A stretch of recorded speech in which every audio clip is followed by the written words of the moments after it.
Welcome here for a very special wake up call with Dan Tortora. We are sitting here at SAS, Syracuse Academy of Sciences. We're on the court here, right here at center court. We got the Adams behind us. And of course, a man that has made so much history all throughout, not just the state of New York, but basketball in general and homegrown talent, which you know here on Wake Up Call with Dan Tortora, we're all about. And a banner right behind us with 1,002, as Cy said it, he goes, I just got it. So I'm here with Symir Torrence for a special unlike anything you've ever seen on Wake Up Call. Cy, it's a pleasure. Appreciate you having me. Absolutely. So it started here. When you're standing on this Kind court, of. kind of. So yes. let's go back to the back. Where did it all start? So it was a elementary school on St. Linus Street that was obviously the same as Syracuse Academy of Science. So it really started there. 5th grade.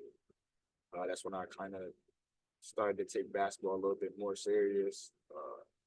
Started to hear from a lot of my peers on how good I was and how good I could be. So I started taking more serious, started to be around older guys like Micah and Charles and Malik. And it started to prepare me for the next level. And then once I got a little older, like seventh grade, they decided to move me up and not let me play modified basketball. So I wanted to play JV or varsity. So I decided to play JV on 7th grade. Of course, a lot of people were mad because I was young, but I didn't really care. My work ethic showed everything that I put in on the court. And then from there on out, I was kind of just working my way up little bits and pieces. And then the following year after that, 8th grade, I was on varsity. So my 7th grade year is where I started to play on this court. Yeah. And so being back here and putting your feet on it again, what's that like for you? Just truly blessed and grateful, to be honest. I can't say everybody who played on this court has played against Coach K or played at that level. So truly honored, truly grateful. Every time I look at this place, it's always home. As you can see, my name is in the gym. Yeah, that's a great honor. And it just goes so deep and so more than just basketball. I have a lot of family that I built in this gym and in this school, to be honest. So I can't ever forget about that. yeah, and you look at, I asked you where you want to do it, and my vision of this special was for us to go back to a court and, to go back to those high school days. And that was what I was thinking. And you said, yeah, I want to go back to SAS and be here in this moment. We see the banner of 1,002 points. When you go back to 8th grade and this all beginning for you, what kind of came back to you when we were walking through the door here into the gym today? Just kind of reminiscing. The days, the years, the months, they all go by quick. Yeah. So you really have to cherish not everything, because it's kind of impossible to cherish everything, but you have to at least try. And that's what I tried to do when I was walking up the stairs and seeing all the pictures. Even when I wasn't in them, I still have a lot of friends that's on the walls and just reminiscing on our relationships and all of that. And like I said, like basketball is just a small piece of me, but it helped me and guided me in so many different ways that I can truly just look back on it and just be humble and just be blessed, because nobody had the opportunity that I had. So Yeah, and you look at, like we talked about, homegrown talent, Central and Upstate New York. Basketball, there's more love, but a lot of times there's guys and girls that whatever sport, they don't have that spotlight. And to me, coming back home to my hometown, I mean, I grew up 10 minutes away from where we are right now at the school. To me, that's all I know is that, you help out the people in the community and you get those people out there. When I hear about you and I hear about your history. And when you decided to come back and go to Syracuse and then eventually go to Binghamton, I feel spoiled because number one, you're one of the names that people saw. You're one of the people that got that appreciation when you're fighting for everybody to do that here on the show. And to see your story, to see your family be able to make that mark, to be able to talk to your little brother about what he's going to do, that means the world. But I have to say, for you to live it, for me to see it, it's a beautiful thing. But for you to live that, you came from Central and Upstate New York, and you played up against these incredible players, amazing coaches. You were in the Big East, then you're in the ACC, and you come to the America East. You've seen so many different things. When you're wearing Syracuse and Central and Upstate New York as a banner on your chest, do you feel that pride when you were out there? Yeah, for sure. Because I know how the world looks at Syracuse, Upstate in general. They just look at the community as something that, all right, what are we working with? Is there anything here? And so on and so forth. So for me to just play at any level at any given time is always something to prove, not only for me, but for the community of Syracuse. There's a lot of talent in the community of Syracuse, and not a lot of people knows that, but they are starting to. And for you to be able to showcase that in the Big East, in the ACC, in the America East, and with all these different institutions, what was that like for you to be like, hey, I'm this kid from Syracuse, but I'm going up against, you know, the Villanovas of the world and the Georgetowns of the world, and then the Dukes and the North Carolinas. Was there a little kid version of Symir that kind of walked onto those courts at Chapel Hill and some of these other places and in DC and said like, wow, like I got to do this. I'm doing it right now. I'm living it. Yeah, every moment. It was a shocker at first. Obviously, my freshman year, I was playing against, like you said, the Villanovas, the Butlers, the Senior Halls.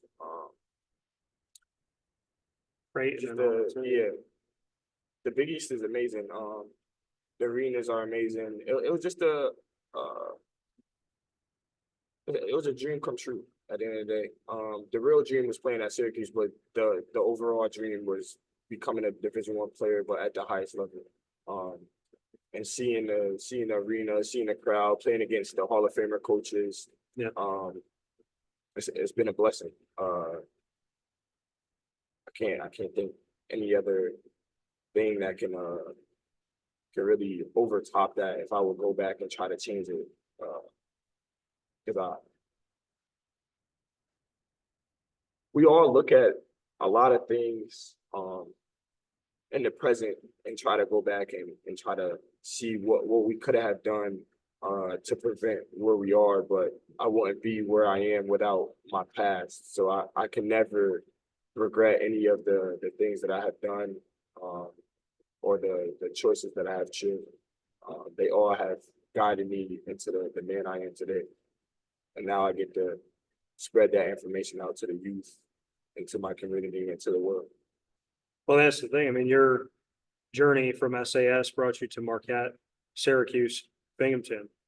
In today's world, it doesn't seem that strange because transfer portal allows for immediate eligibility. It used to be that you had to sit out a year. If you were going in conference, you might have to sit out 2 years.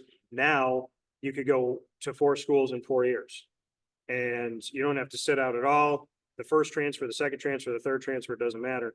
But when you were doing this and you were going through this journey, like you said, I can't regret anything that I've done because it's made you who you are, and now you have that information to share. What has that journey been like, though, for you to leave home, go to the Midwest, then get to come back here to Syracuse and then say, you know what, with this last year, I want to be somewhere else, and you went to Binghamton. Bring me into your personal journey and why you don't regret it. Yeah, because everything isn't perfect. Everything is not sweet. We all live different lives. We all have something that we're going through every day, but that doesn't mean that I have to sit and pout about it. I either can do that or I can go make a change.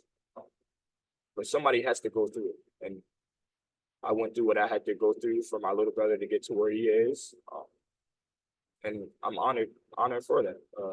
I don't think my decisions really kind of changed anything. Me going to Marquette and not playing a lot wasn't really all bad because I got to play behind an All-American. I got to play behind a lot of other really talented guards. Jamal King, former teammate at Marquette, he's playing in the NBA right now on Miami. We talk every other day, but it's a blessing just to see that because anything can happen at any given time. You know, and then transferring to back home, playing with former teammates, former AAU teammates, Buddy Boeheim and Joe Girard and Jimmy Boeheim. It was a family base. That's an opportunity that nobody gets to have. And I tell Charles and Micah that at the same time too, because they got to play together for their last year at their season, and they grew up together, and that's something special. But yeah, like everything that I had to go through to get to where I am is I don't even know how to describe it, but I just had to go through it. You got to go through certain things to get to where you are. Everything isn't going to be what you expect. Yeah. The world can be political. Just got to communicate at the same time. Make relationships, make the best of the moments that you have, and that's what I did. And it brought you to Binghamton this past year. For sure. And I feel like, not to cut you off, towards the end of my college career, I feel like I had to go a separate way, try to figure out what was best for me. Yeah. And I felt like Binghamton was the right fit. Shout out to all the people that helped, Adam Wiseman, Percival Sanders, and a bunch of other people that helped as well. But it was really a decision for me to kind of bring out, all right, who is Symir Torrence? What kind of player is he? What kind of point guard is he? Is he a winner? Is he all the things that people talk about him outside of basketball? And I feel like that's what I did in such a short period of time. And like you said, you know, are you that person that those positive things that people were saying? Did you feel like at Binghamton we finally got to see Symir? Is that an adequate assessment that what wasn't shown at Marquette or wasn't shown at Syracuse, that we got to see that in Binghamton, that we got to see somebody who is a floor general, who could do so many different things, who can score the ball, who can obviously look for the right teammates at the right time? Do you feel like we finally got that glimpse of a lot of things that I was saying on my show? That's that you are. I appreciate that, by the way, too. Yeah,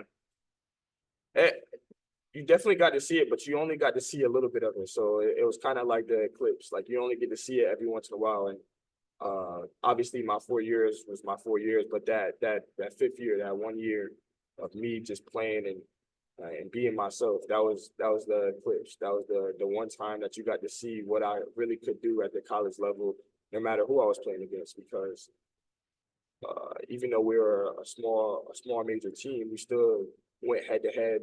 First game of the season against Northwestern, and almost brought home a W. Not saying it to just say it, but you don't expect Binghamton to be competing with a team like Northwestern, which is end of the season tournament team. But yeah, like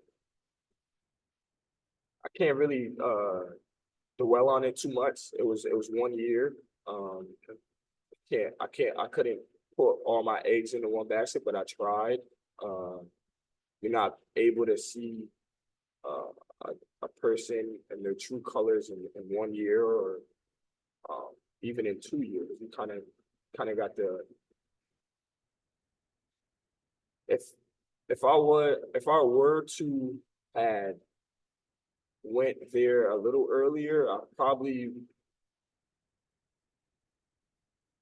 No, I know for sure I would have been in the discussion of the top point guards in the nation. There's no question, because what I have done in 1 year is crazy, because it was only 1 year, and you look back on it, my other 4 years I didn't really play, and then I had one opportunity to play. It's a big change. You're coming from off the bench, playing 10 minutes, kind of being a role player, being an energy guy, to being the leader, the man, the person that has to be the second coach on the team. It was hard, but I kind of took it as a challenge. That's what I wanted, and it was all good at the end. We set some goals, and we achieved them. We were our record wasn't good, but it was good for the program. We went 15-14 regular season, but Binghamton hasn't had a winning record in 9 years. Yeah. So some of the things that me personally I have done, and all my other teammates have done in 1 year is incredible. And like you said, you believe that if you had a couple of years at Binghamton, would be in the discussion for one of the top point guards in the country, if not the top point guard in the country. I mean, you were showing what it would look like to have you out there and be a leader. You said that it was a change for you. You're not a role player. You're not playing 10 minutes. Like, you have to be the second coach. Why do you think Lavelle Sanders finally saw the Symir that some of the rest of us had been seeing for a while? Through other people for sure, but I also thought he did a really good job of watching my film and critiquing my position. He is a point guard at the end of the day too, so I got to learn from a great point guard that also played in the Big East, and a really talented and physical year of his years. But I don't think he really saw it until probably the end of the summer, before the season started. It was just all the little things that I said over the phone that I would do. He saw it in person. I'm not really a guy who likes to talk a lot. I'm all action, and I would do anything to win. So this past summer, it was nothing but getting better every single day, seeing if I can push myself, and at the end of the day, see where I am. He saw what everybody else was trying to see. I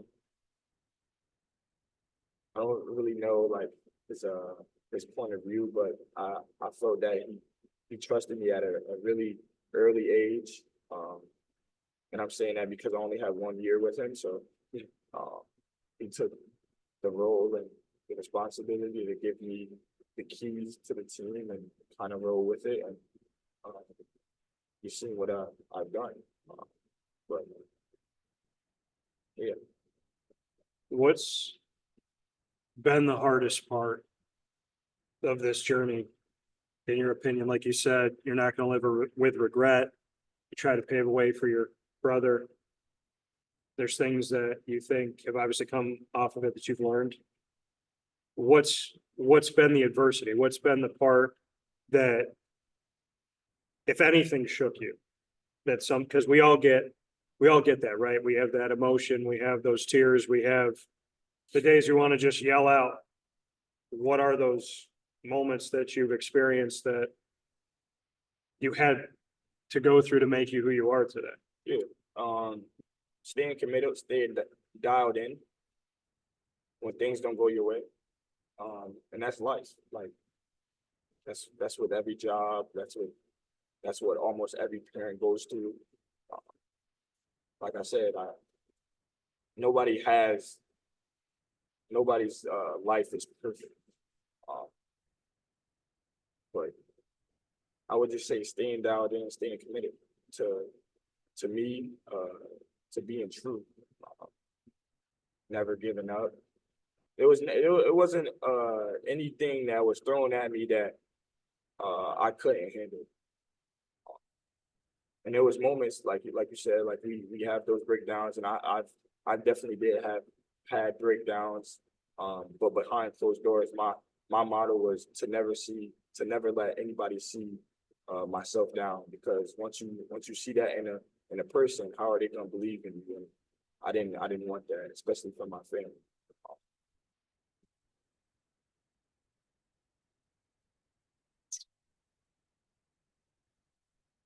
So for you, like you said, you have those moments of strife, right? And you have those tough moments, but you found it incredibly important to say, let me go through that behind closed doors and let me come out from that better, and let me always show that I'm ready to work. I'm ready to do this. How difficult is that? Because we live in a world where, especially now, nobody controls their emotions. I shouldn't say nobody, but a lot of people don't control them.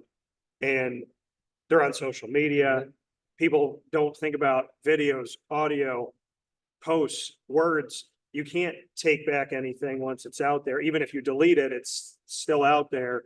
So what would you say to people about how to handle life, especially today, where you don't have to be a celebrity to be on camera? You don't have to be a basketball player to have somebody record something that you do.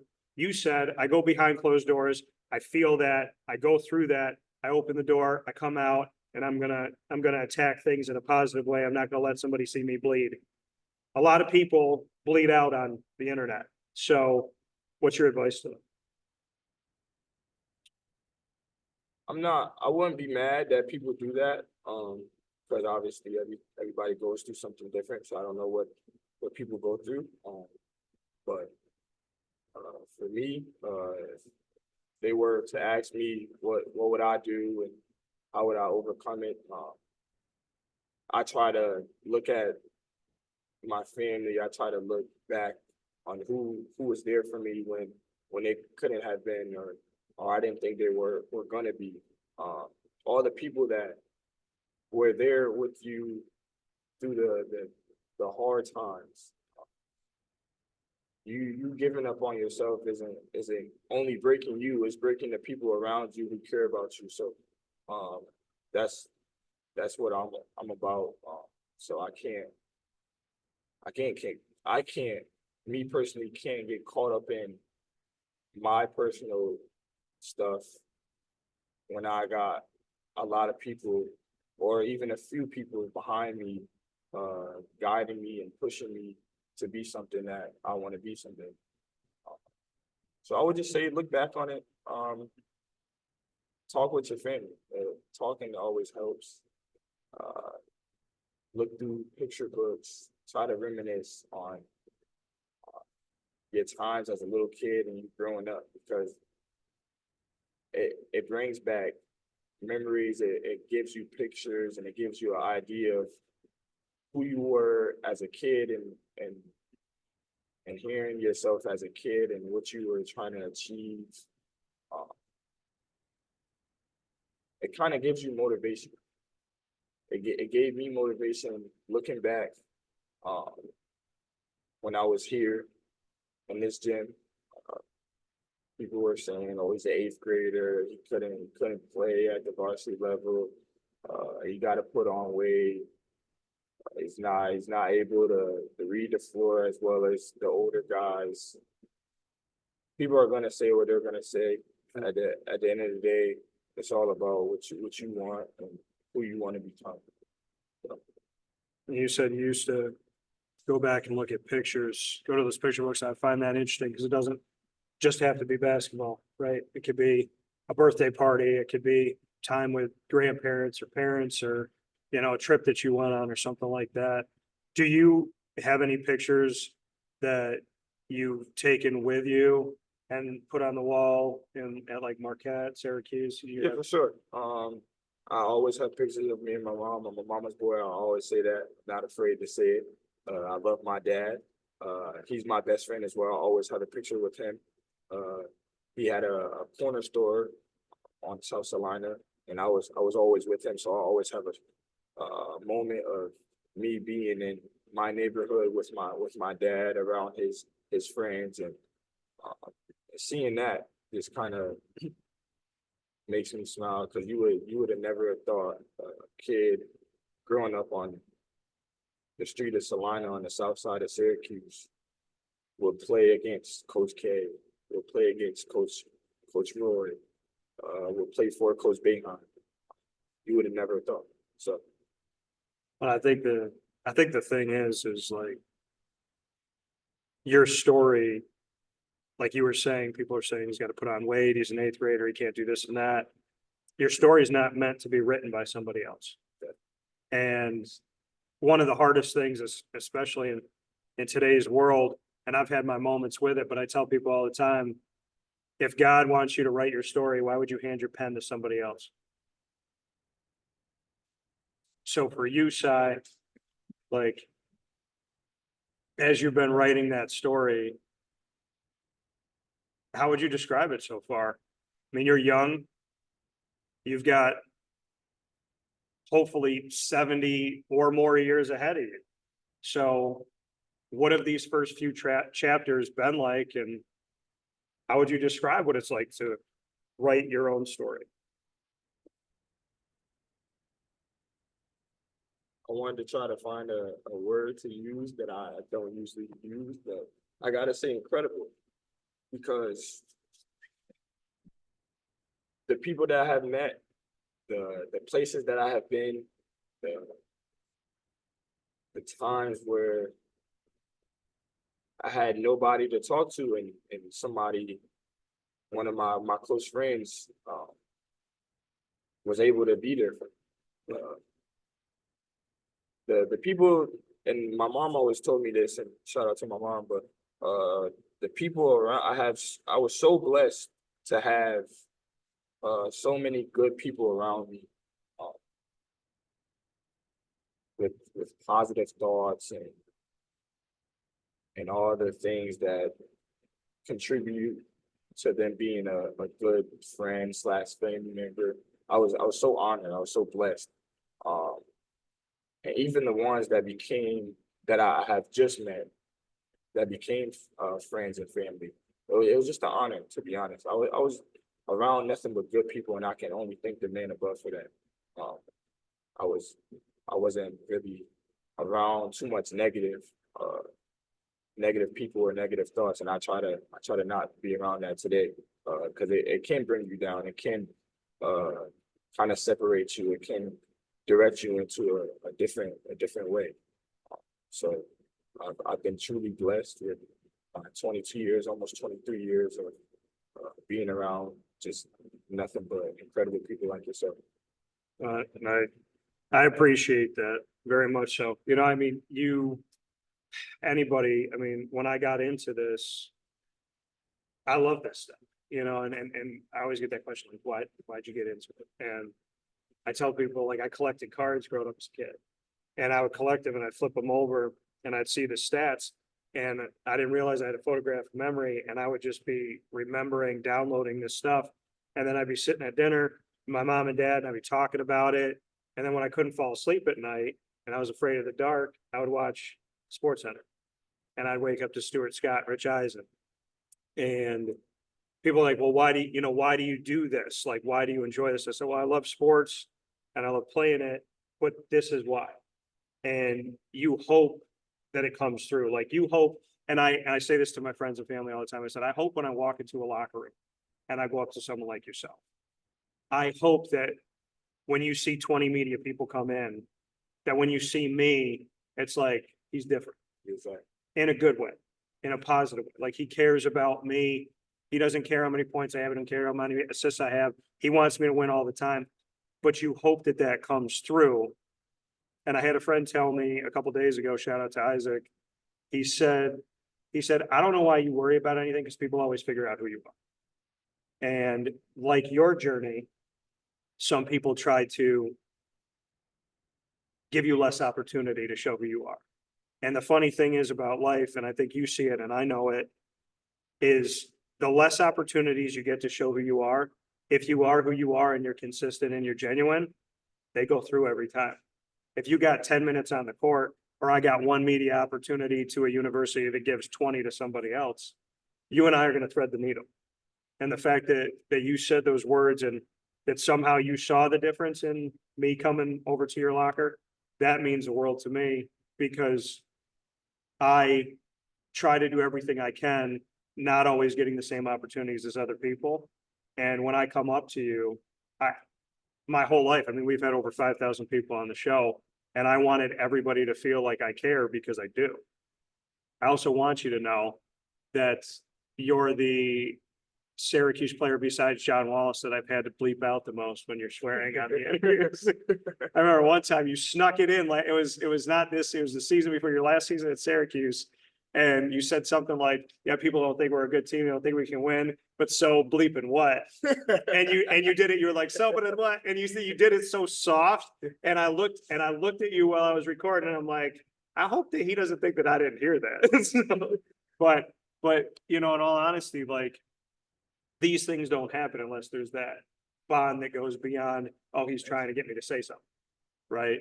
So to that effect, how have you handled the media? Because you've been in different conferences, in different places.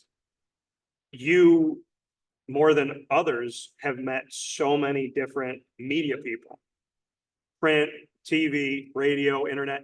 How have you figured out the art of, okay, this person's got my back and this person's just trying to get me in trouble with coach? How have you figured that out? The moods, the energy always tells the story.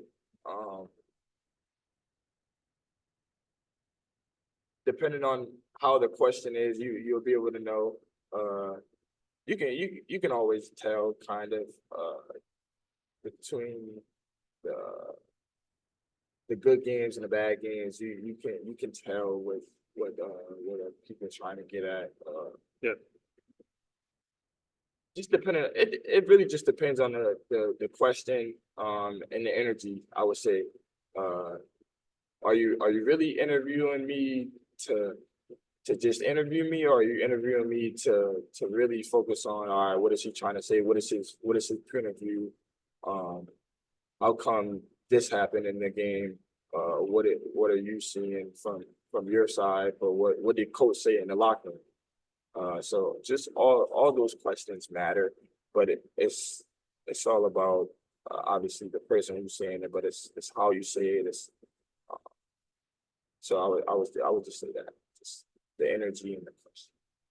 Yeah, and I feel like you have to, I mean, it's your story being told, but you live in this, and I don't think when people look at sports and entertainment, I don't think that they really look at the reality that you live in, that you spend your entire career. Like, when you're doing what you love, there's always someone that's going to speak for you. And I've taken it upon myself to let you tell the story.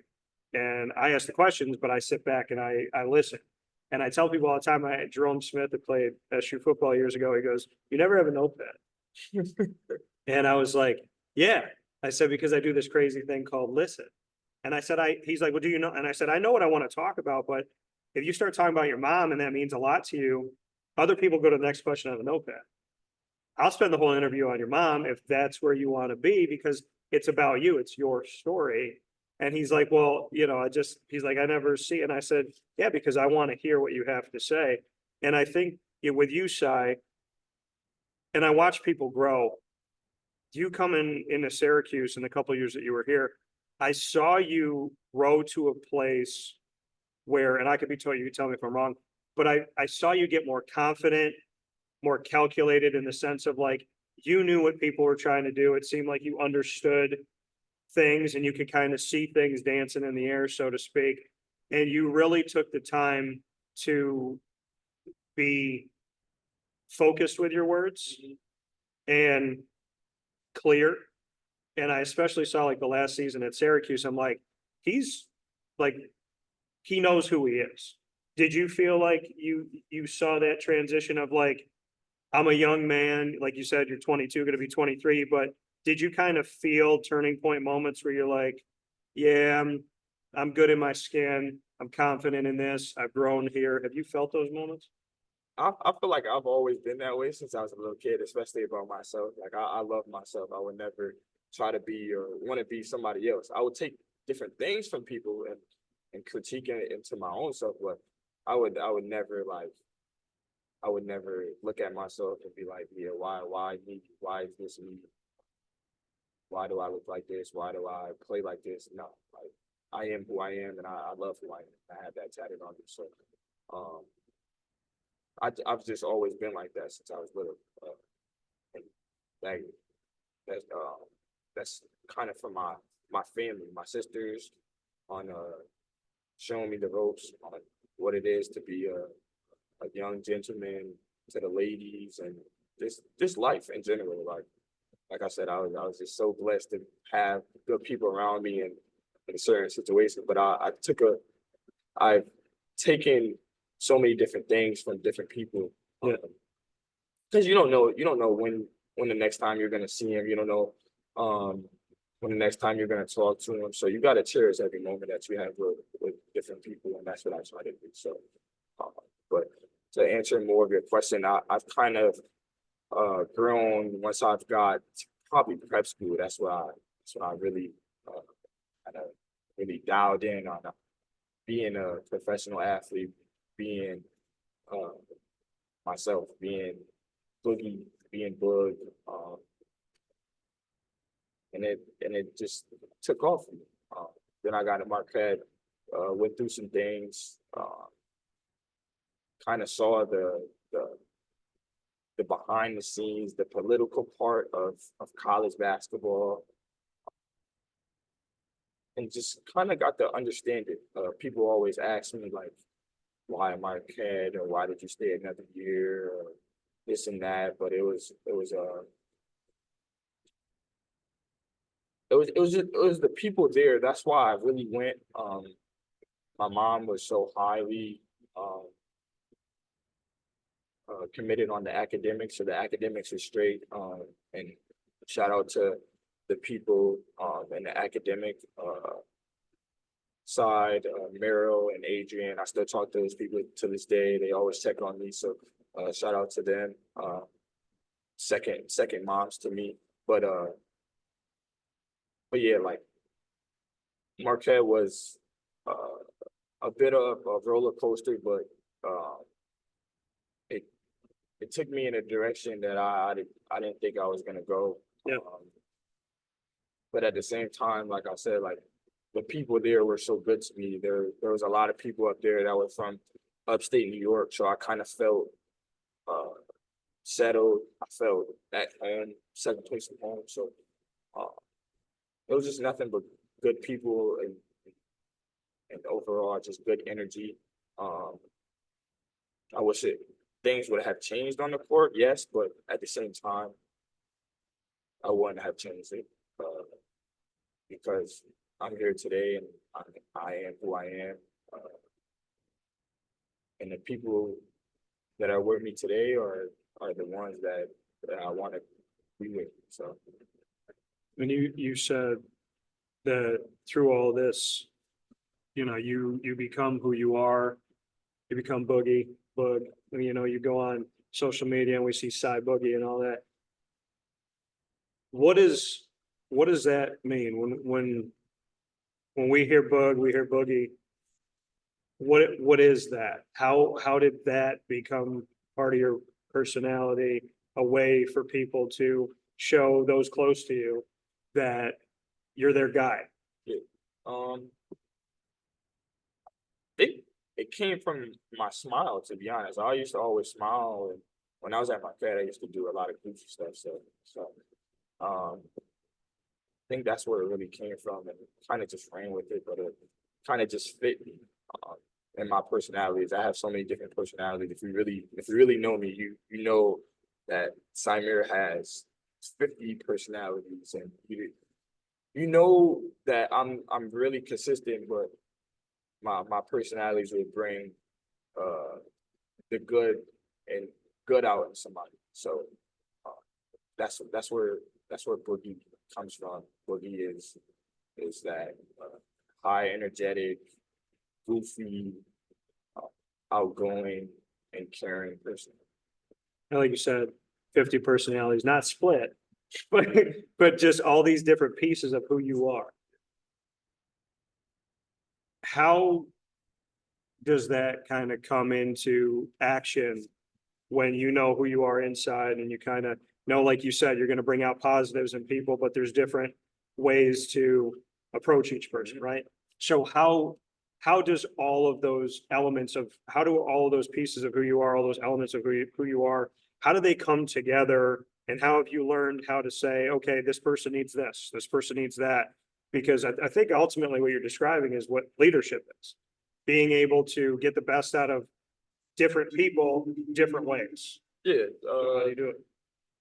being around that person, being there for that person, checking on that person, just the little things. You don't need to talk to, I don't talk to all my close friends every day, but they know I still love them.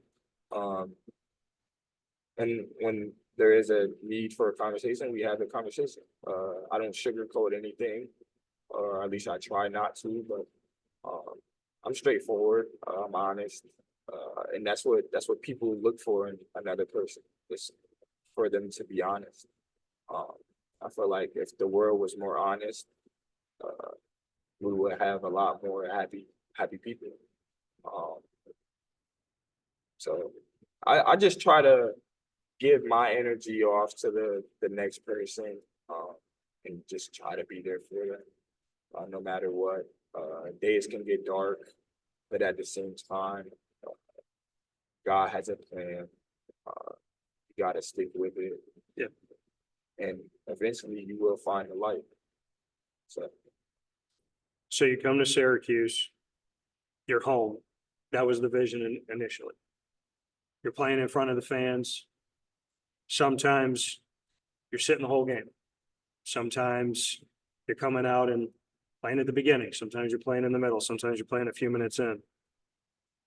I know what I felt, and I know what I believe. And you and I talked about it before, that I saw a true point guard. I saw somebody who, if he makes a shot, you shouldn't be shocked. But I also saw somebody who knows what it's like to create opportunities for other people. And in the time that you were at Syracuse, I was like, oh, good, they got a true point guard. And then I said, they wasted a true point guard. And it stuck with me that I feel like you came in and went out, and people, not because of anything you did, people didn't get to see who you are. And I think I've gone on record as calling it probably one of the biggest mistakes that I've seen Syracuse basketball make. How did you live within that time and within that space, knowing that, again, people are talking for you, fans are saying things, oh, if he's not playing, it must be this, it must be that. But then there's other people like myself that are going, no, like there's an answer to a lot of questions sitting on the sideline right now, and I don't know why he's not playing. And then we see you play the last couple of games of your last season at Syracuse, and we see you in the Barclays in Brooklyn, and all of a sudden, you being point guard, Joe being a two guard, the team looks the best that they've been. I thought it was the best 2 games that you guys have played all season, and it was everything that I had been speaking. So you and I talk about this off the air all the time, but I would love your open, honest, candid answer to what happened and what did we not get to see?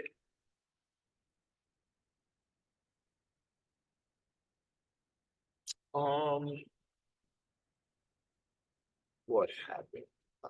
Let me try to go back. Yeah, I don't never try to discredit what somebody else has planned.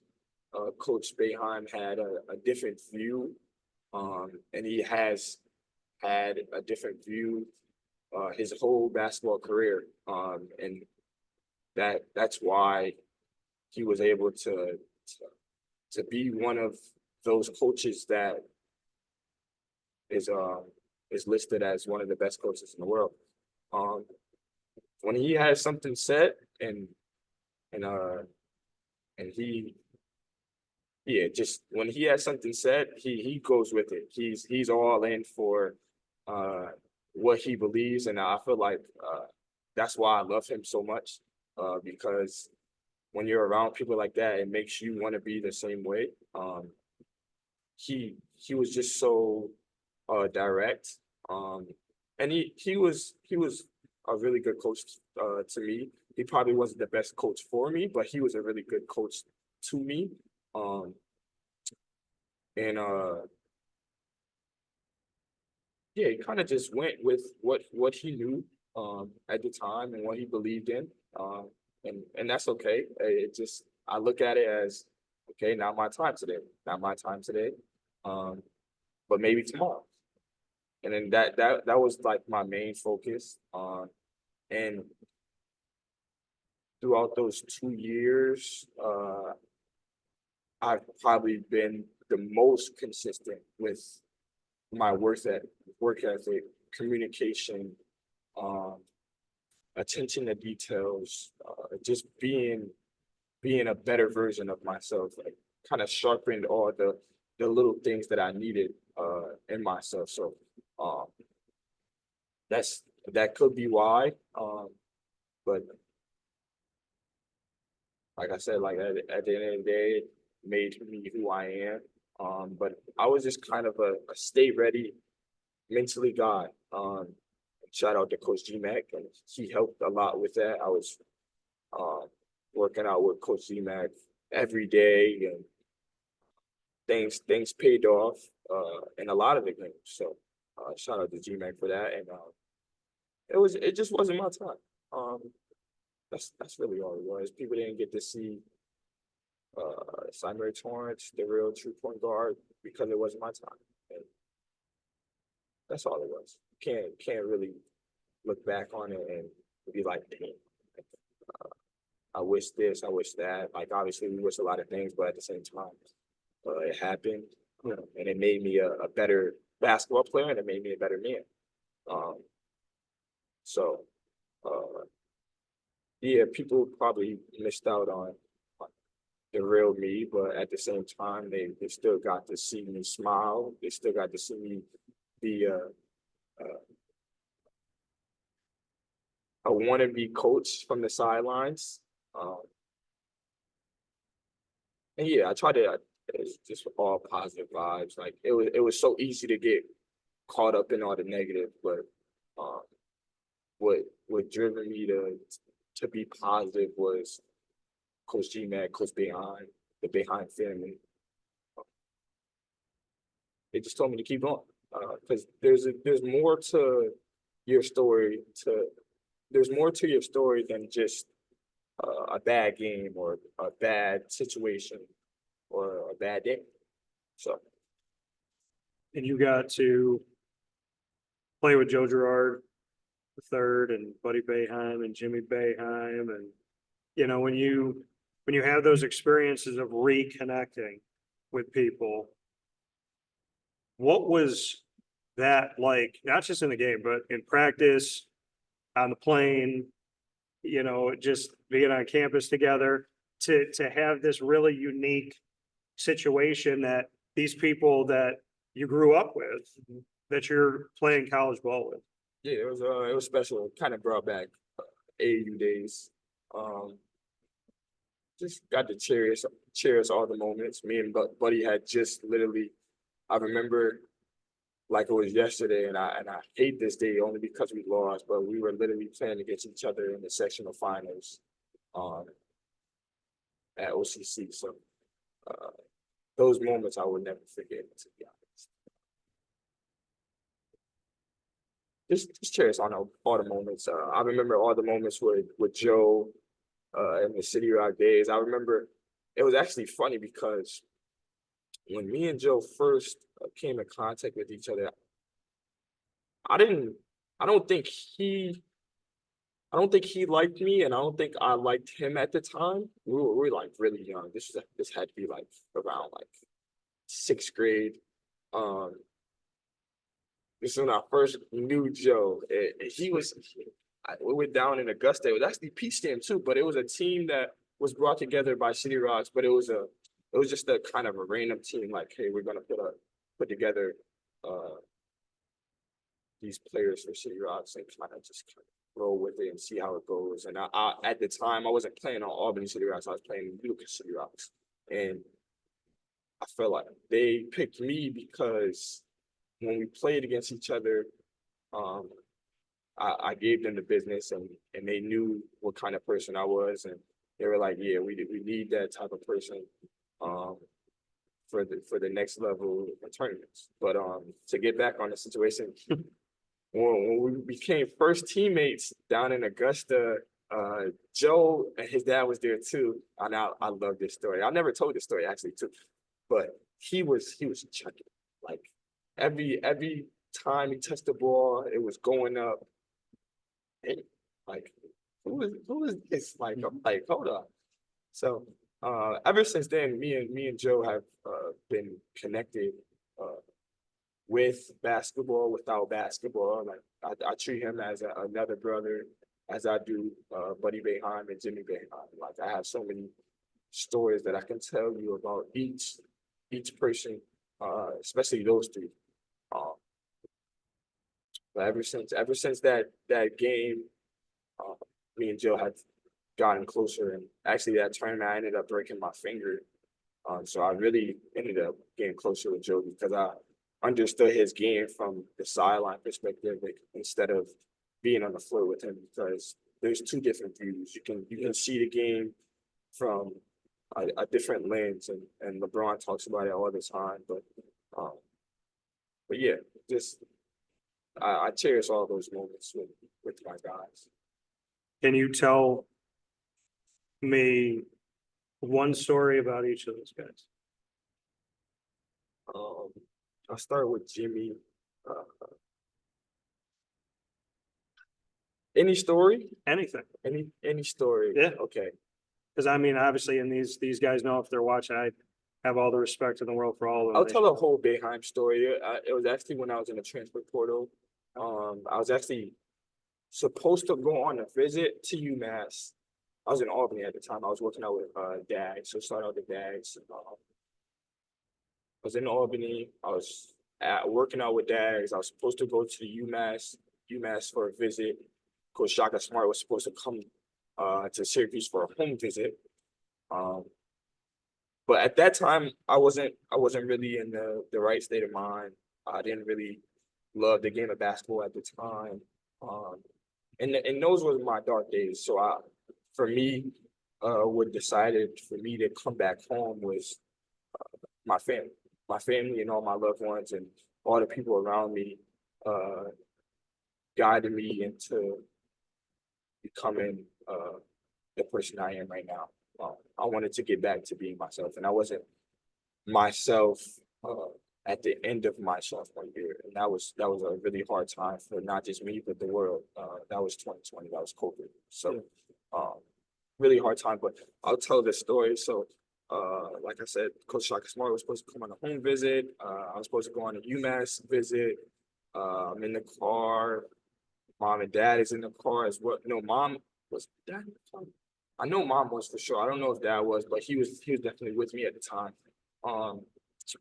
And I'll go back even further. Sorry. So the tournament, the Syracuse tournament, Joe, Buddy, they played. They just got done playing West Virginia. They beat them, and then they played Houston.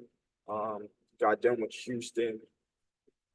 And all the critics were just saying about the team and Kadari leaving and all that. And me and Buddy had a little text message conversation on just kind of reminiscing and kind of seeing what's next. And Buddy kind of gave me the view of, hey, just kind of come back home. We need a guy like you. We need a point guard.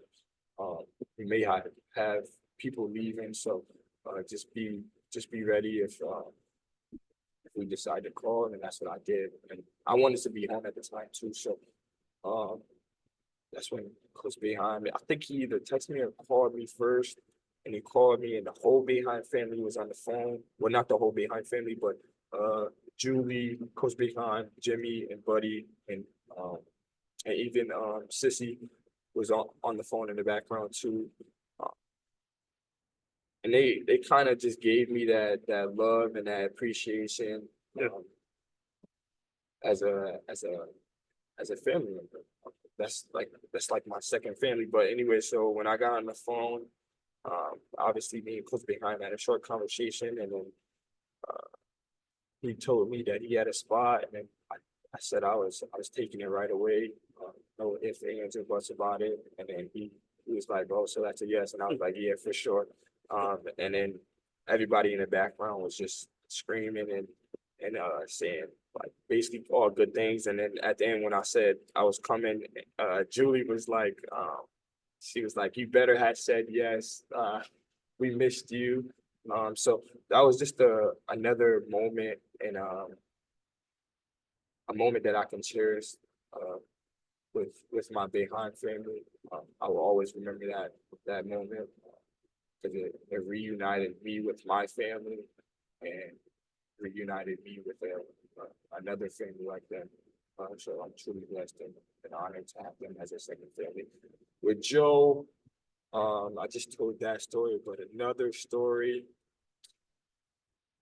Me and Joe have so many stories. We were roommates too. He loves golf. That team loves golf. I'm trying to think. All my GMAX workouts with him, he always made me. That's what really made me a better shooter. And just being around him, Buddy, and Cole, being around shooters make you a better shooter. It just is mentally and physically. Just his approach every day really was an honor to watch, was an honor to be a part of, and he left on his good terms, but I feel like the community of Syracuse, the fan base of Syracuse, did him so. They did him so wrong. I felt like we were mad at Joe. Well, not me. I wasn't mad at Joe at all. But I feel like the support was just really horrible on a young kid, and he handled it well. Yeah. I don't think I would have handled that situation well. He was close to home too, so just little things like that make me appreciate the person that a person is, and Joe is one of those people. Like I said, like his work ethic, day in and day out, his mentality, be different. That's him. So, love and appreciate all my guys, Buddy, Jimmy, and Joe. Yeah, Joe, I told him right before the game when he came, I said to him, so before the schedule came out, I said, I hope Clemson comes to Syracuse. And I said to my buddy, I said, and I hope he drops 30. And I mean, this is my hometown, but I love Joe too. I'm not going to choose between Joe and my hometown. And so I saw him in Charlotte in October when we did the ACC Operation Basketball, and I didn't know he was going to be there. And I came outside of the TV room where I do all my interviews, and I'm standing there, and he's like with PJ Hall, and he kind of looks around, and I went to go up and talk to him, and I went to be like, oh, like I'm going to go up and see him, and he catches me, and he goes, my guy, and he comes over, and and we were talking, and gave me a hug. He's like, good to see you, man. I said, yeah. And I said, just so you know, I said, I looked at the schedule, and I know you're coming to the Dome, and I want you to drop 30, and I want you to know I said that. And then when he ended up getting to exactly 2,000 points on the floor at the Dome in Syracuse, I mean, it was so great to see that. But it's like, to bring it back to you, like it hits different when you get to know the people. Yeah. And I'm a proponent of, and I say this all the time, people are like, why would you? And I said, because like, I look, you know, what do they say? Like, the people that truly care about you look out for you in rooms that you're not in. And I think what you see happen with the media, and you know this, but you see it happen all the time, is when you're good, they're laughing, they're having fun, oh, side my guy. And then as soon as you have a bad day, they've sided with the pitchforks and the torches, and they're ready to knock the house down.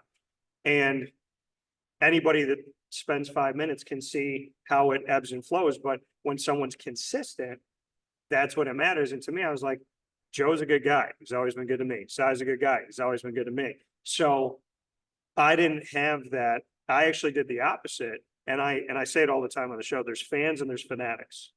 Fans can be frustrated. They could be upset. You have 5 turnovers in a game and they can be like, come on, Sai.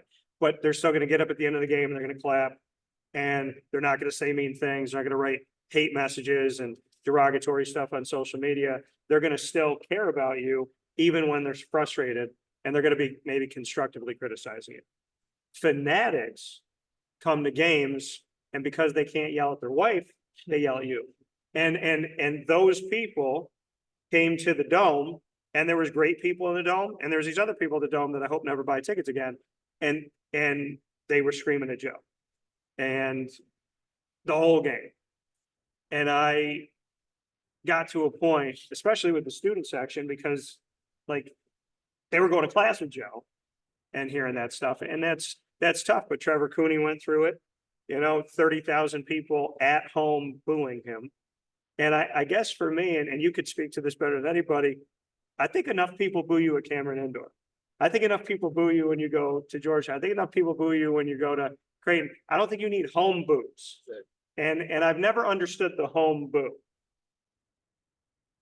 You've seen it happen to Joe. It's happened to you. I mean, it's happened to a ton of guys. How does a team, when you guys walk to the locker room after being booed by the home crowd, would be at Syracuse or be it wherever, like how do you guys react to like? We don't. You don't. You notice it, but you don't react. You actually, I want to say you're hoping it happens, but you want something like that to happen because it's reality. You don't want fake love. You don't want the fake support. You want the real thing. So if someone is happy for me this day because I did this, I did that, and then the next day comes and I have a bad day or whatever, and now they changed. Well, now I know. Now I know. Now I just know. So, do you have? We talk about adversity. We talked about those great moments. We talk about the tough moments. You said in the beginning of our conversation that basketball is just a small part of Sai. So such a small part of who you are, Symir. So what's the rest of you? If basketball is that tip of the iceberg that sits outside of the water, but there's this huge piece of you underneath, what is that? I don't even know. But I will find out, and that's what he's up there to do. There's so much more that I can do. There's so much more that I can say. There's so much more that I can give out. There's just so much more that I don't know that I can do that I will be able to do someday and look back on it. But to kind of answer your question, there's coaching, there's guiding, there's still my daily routine as a basketball player of getting better. There's so much more than the ball bouncing that you can do to help others. There's just so much more. I don't know what that is right now, but each and every day I'm finding a new way to help someone, to guide someone, to be in this happen. And you're home. And you're gonna be looking at playing professionally. To make that decision from here and to do it with mom and dad, and like you said, your sisters, your brother, to have this home life for the next step. How appreciative to God and thankful are you to God that whatever's coming next, you get to do it again, sitting next to the people that you love. It's a blessing. I love all my sisters and my brothers and even my nieces. Obviously, my dad and mom. It's been a blessing for them to not only see the steps but take the steps with me as I've grown. Just honoring, just blessing. I thank them every day. I might not say thank you, but I am thankful for them. And that's what it's all about. We talk so much about you. I want you to spend a moment individually and tell me something about each of your siblings that you appreciate the most. Little brother, Symir Torrence, aka Little 10, Evil Twin. I appreciate the person you are, because this is hard. For you to grow up as my little brother, and I kind of went through this as a little brother to my sisters, being not labeled, not titled, but having that narrative of, oh, that's Symir's little brother, that's Symir's little brother.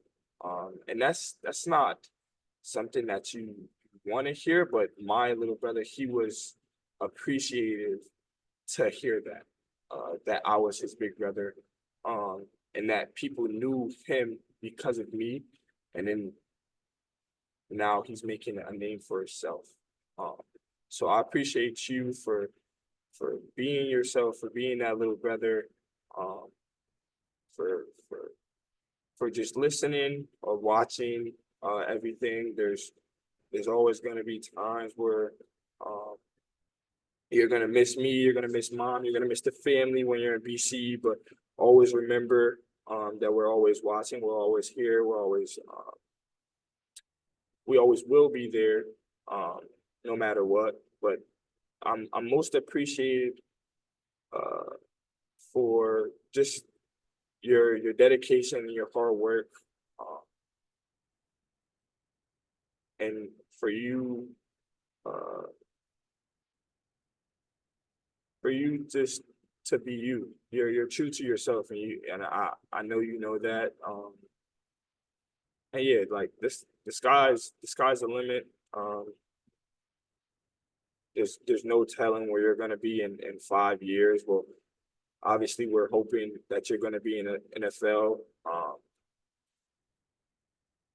And matter of fact, that you are gonna be in the NFL. I don't even know why I'm saying hoping. You are. You have the mindset. You have the work ethic. And you earned it. Every little bit of it. The person that you are today is something that I've always wished for in a little brother. So thank you for that. My sisters, Janasia, Giovanna, and Jasmine. I talk about you guys the most only because you guys have put the ball on my hand. Without you guys, I would not be sitting here. I would not be wearing all this drip. So I appreciate you guys for giving me the ball, for giving me the tool, for blessing me with a gift. Yeah. My older brother, Evan, thank you for being the big brother that you are, for being supportive, seeing the world with me, guiding me into becoming the man that I am today. Thank you. There's not enough thank yous that I thank you guys for, but I'm gonna say it every day. Mom and dad, you guys are amazing.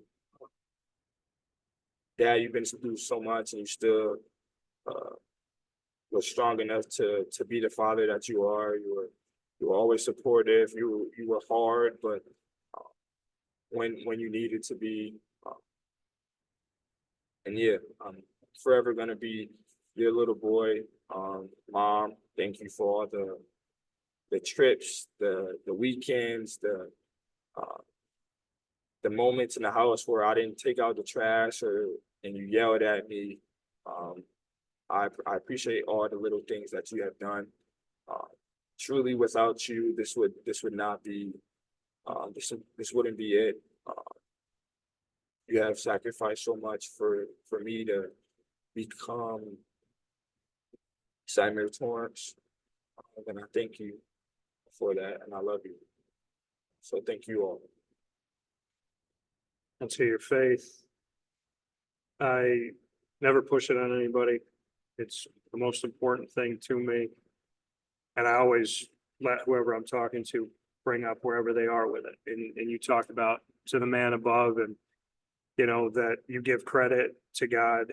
I would love for you to share what that relationship is like, why your faith is important to you, and why you unapologetically are happy to thank God for your life.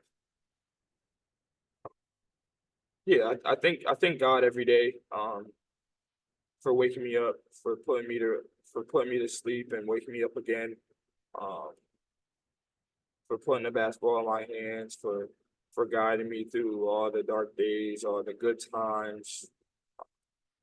Without him, there isn't a me. And he's also my why. He's just always been there. I can always talk to him. He's always listening. He always gives me the best feedback that I can get. Yeah, just my relationship with God is very strong. It's only gotten stronger over the years. I always thank him, no matter what the situation is. It can be the best situation of my life, I'm gonna thank him, or it can be the worst situation of my life. I'm still gonna thank him because he knows that I can get through it. Would have been the best and worst. Best situation? There really isn't any best situation. Every situation is a best situation from him. I didn't almost been to all 50 states, so that's a blessing. Seen so much. I've been in contact with so many different people. I've met my favorite player, Russell Westbrook. So there's so many good things that he has given me. Bad things, not really bad things, just bad situations that obviously you don't want to be in, but God puts you through it for you to get stronger.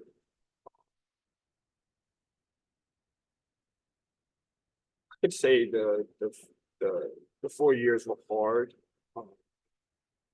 and they weren't what I expected, but God gave me another tool, another gift, and that was my smile, my communication, my good tools of relationships. And without that, I couldn't be myself. I probably wouldn't be here today without him. Coming from Symir Torrence side, you always are answering questions, but for this final piece of this special here with you on the court at the Syracuse Academy of Sciences, here at SAS with the Adams, celebrating such a huge part of those beginning days for you. I'm going to flip the script and I'm going to let you show your personality, who you are. Like you said, that whole iceberg that's underneath you're figuring it out every day. God's helping you figure it out and you don't know what it's going to be, but you're excited for that. I'm now going to help people see a part of that iceberg, hopefully by letting you ask me the questions. Okay. So go ahead. Oh, first question. First question. You said you're from originally Syracuse? Yeah, What north part? side. North side of Syracuse. Okay. Yeah. How has the transition, and I've seen, I think you went down to the Final Four and you interviewed DT Burns, didn't you? So yeah, so this past year I got to do some stuff. Normally, like I'm either there or I'm virtual. This one was virtual this year, but yeah, I did get to talk to him. Nice. Okay, so talk about the moments where you first started to now, like how has it been? Where's your mind at? Yeah, I appreciate the question. When I started to do this, I thought I want to be original. I want to be unique. I love to create. I don't look at what other people do and try to emulate it. I try to literally just look at a white canvas and paint something. So this whole time I've been like, okay, I'm going to do it my way, you know, whether people like it or not, or they think it's corny or weird or this and that, like I have to stay true to who I am. How it's gone, I'm thankful to my parents. I'm thankful to God above everything. I'm thankful to my grandparents, to my friends. I'm an only child, and yet I have 8 brothers. So, and I have nieces and nephews all over the country. I have a godson. So what can I say about where it started and where it is? I think it's really important to, to me, honesty is not a choice. It's the only choice. I mean, it's the only thing to do. So honesty and care and love and empathy and comedy and originality. I came in with all of that. And I can honestly tell you that probably one of the most lonely places that I've ever been in is in a room with the rest of the media.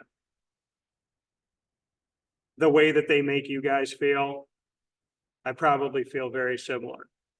And I didn't set out for that. I didn't set out for being honest, building relationships, caring about people, believing in God.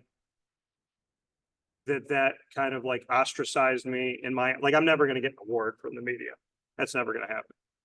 And a lot of them steal from me. And my mom tell me all the time, like, that's a compliment, but the same people that steal from me are the same people that'll walk by me at a Syracuse game and not say hello to me. So how I started out with it, I'm still the same person. I guess I just never thought that being honest was going to make me a minority and loving God was going to make me a minority, and not switching your words around when I'm talking to someone like yourself is going to make me a minority. So I guess I just expected better, but I'm never going to leave this world with the Wolves, because the moment that I stop broadcasting is the moment that God hopefully takes me home. So I got in it for, I think, the right reasons. I know the right reasons. I'm in it still because of that. Never been in it for the money. I've never been in it to be popular. We can substantiate and show people numbers and say we reached 3 million people, we reached them, like, that's all there, but that's not what I'm there for. I'm literally here for, when I got into it, I would have done something like this. So I'm going to hit 21 years. It's my favorite number. This November, I'll be a broadcaster for 21 years. July, I'll own my business for 12. I've worked more and done more for myself than I did for working with ESPN, Fox, and Yahoo affiliates combined. What does that mean to me? It means that I can look back at that kid at 18 years old, 21 years later, and say, we're still doing it for the same reason. We still got God first. And gosh darn it, when they throw me in the fire now, I don't think they realize how much I love it. Yeah. And that's what I feel like that's what it's all about. You going and you looking back at your younger self and seeing if things changed, Yeah. if you still have that mindset. I got thicker skin now, but I'm the same kid. That's what it's all about. Now you said you're the only child. Yeah. So talk about how different it may have been for you when you because you're the only child and you ask when you're interviewing people on holidays with their childhood. Yeah. How might yours be different than others because you are the only child? Well, I think what I got so much growing up, and I got to the point where I was just like, I mean, my face probably looked, it got to a point where you could just tell when somebody asked me what they would say, oh, you're an only child. And they lean in and they go, you're probably spoiled. You probably, and my first job was at 10. My parents said, you want money, mow the lawn. And at 14, I was working at the grandstand at the state fair, working concerts. And I've been working ever since. So I would say my life growing up as an only child, I didn't have an imaginary friend because I think that those are actually demons. And so I suggest that, listen, I know some of you watching and listening have imaginary friends, but I'm gonna tell you this, I don't have a kid yet. But if and when I did, and let's say the kid comes into the house and they're growing up or whatever, and they start talking, if I catch them looking up in the closet, talking to a friend, and they tell me, oh, that's my friend, like Billy Bob or whatever. And I go, okay. And Billy Bob starts doing some weird stuff. And they say, Billy Bob doesn't like that you're talking to me right now, Dad. We don't want you in the room right now. I'll move once. If Billy Bob comes to the second house, my kid's talking to Billy Bob there, I'm gonna kiss my kid on the forehead and put him up for adoption. And I'm kidding. But no, but in all reality, like I didn't grow. I think a lot of people think, you know, only children have imaginary friends. We're spoiled. We have no work ethic. Couldn't be more different. I figured out at a really young age, I've always been a creator. I love to make things. And a lot of people know me for this, but I've been singing since I was 3. I've been writing music since I was like, maybe, I don't even know, 13, 14. I have been drawing since I was 4. I have worked on screenwriting and I'm actually working on scripts for movies that I would like to see be made. And I worked on one in college. There's so many in my comedy. I've loved making people laugh my whole life. And I got asked when I was 10 years old, like, will you do stand-up? And now at 38, people are like, can you just like stand on a stage and talk about all your ex-girlfriends? Like, can we just hear it? But yeah, I mean, I think being an only child, there's a lot of negative connotations, but my parents raised me to be very responsible. And the coolest thing about how I was raised and really honestly God is that my parents, my grandparents, and my friends have helped me become this person that doesn't need someone to tell me I'm good looking or smart or funny or that I can do it. Like I can handle my own life. And I think being an only child really makes you have to get creative with your time and have a big imagination. And I love that my parents wanted me to go to work and I wasn't a kid that just like was handed money because, you know, people are like, what stops you from owning your own business and sitting watching TV all day eating Cheerios? And I said, because I want a lot out of myself. And I've made myself work harder than any boss I had because I've been doing this thing, like I said, for 20 years, almost 21 years. I went to sleep a few weeks ago on a Sunday night, knowing that my show was live Monday morning. And I was laying in bed with my face in the pillow, smiling because I could not wait to wake up and do the show that I was going to do. And I called my parents and I said that, and I was like, I hope everybody has that. If you don't have that, then you need to go get it. You love what you do. I love it. I love what I do. I do what I love. And I will fight to help every person that I interact with to dig deep into what they are and who they are and pull it out and actually make that their life. Because if you don't, you're gonna go to God someday and you're gonna be asking to come back, and I don't want that. You got one more for me? Let's see, if you had to pick. Symir Torrence, next question. If you had to pick, I don't know, someone as a childhood, a childhood friend, a childhood memory, if you could go back to any situation and not change, but to just be there, what would it be? It's probably the easiest answer I could ever give. My grandfathers died when I was 6, both of them. And one died in February. One died on the day I was supposed to be born. Almost 7 years later. And, or no, it was, because I was born on the 21st, so I was supposed to be born on the 14th of October. And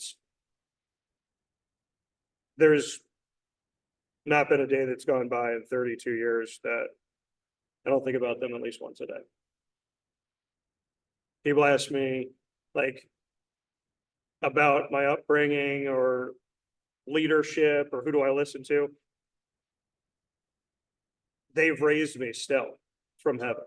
Like, without any doubt in my mind, my grandfathers are constantly talking to me, giving me advice, showing me them like themselves.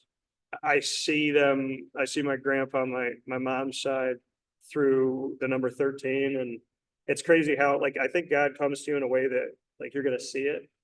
And my number's 21, his number's 13. So years ago, starting back in like 2008, I started seeing 13. And then I started seeing 13, 21, 21, 13. And then they blended. And it was 213.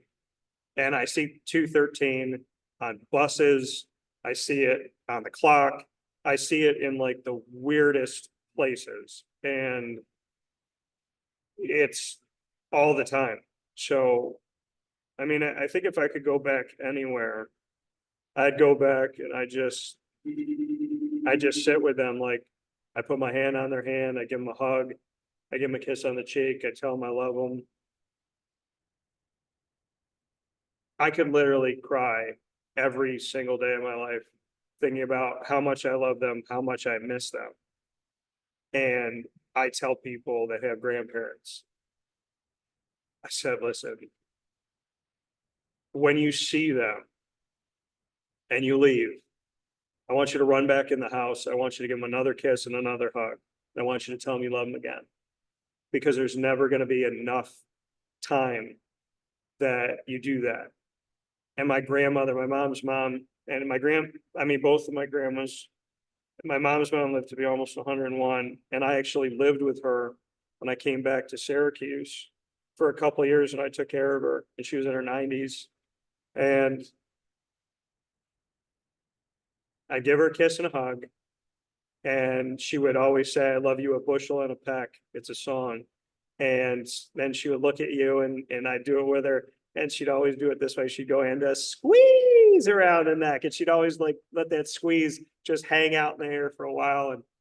And in my bedroom, I have a cross on one side and I have I love you a bushel and a peck on the other. And I would give her a kiss and a hug, and then she'd be, okay, go. And I'd run back in and give her another kiss and a hug, and then I'd do it again. And she'd be like, all right. It's like, what, am I not going to see you tomorrow? So, but yeah, I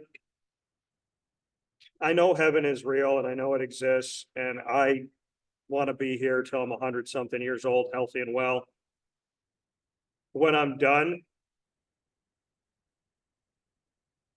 I would crawl with no arms or legs to heaven to see my grandparents again. Without that. So, Cy, I mean, this my vision for this happened, and it's because of you, and it's because of your coach. And we've only got started. This is not a thanks for this, you know, as long as you'll have me, I'll call you and set something up. But I want you to have the last word here. We're on your court. We got our feet here. You wanted to be here. We've talked about so many things, but I want you to have the last word that you'd like to leave us with today about your story, your journey, your triumphs, who you are. I'll use a Nipsey Hussle quote, and he said, never let the hard times humble us. So with that being said, Appreciate you. thank you very much. Symir here with us on Wake Up Call with Dan Tortora, and I feel spoiled to have this, and I'm honored that you let me do this. We hope you all have a wonderful day. You stay safe. To everybody in Central and Upstate New York, especially with all the stuff we're going through right now, we are one community, one people, regardless of color, sex, gender, religion, whatever. It is time for this community to be the brightest that we've ever been, and we could do it together. And it is time, as always, to build up everyone in our community, whatever age you are, chase your dreams. And to the student athletes out there, let this be a sign right here that you can, you will, and the only person that's got to believe is you. Symir Torrence. I love you, man. Love you too. Appreciate you. Thanks for everything. Thanks for having me. We'll talk with you soon. Stay safe, and as always, God bless. No stress. Do your best. We'll talk soon.